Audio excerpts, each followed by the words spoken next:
But now, yung tingit. But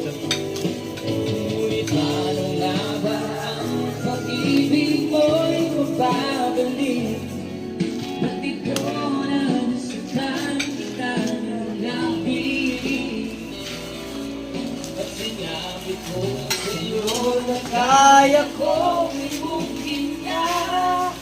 Bakit ngayon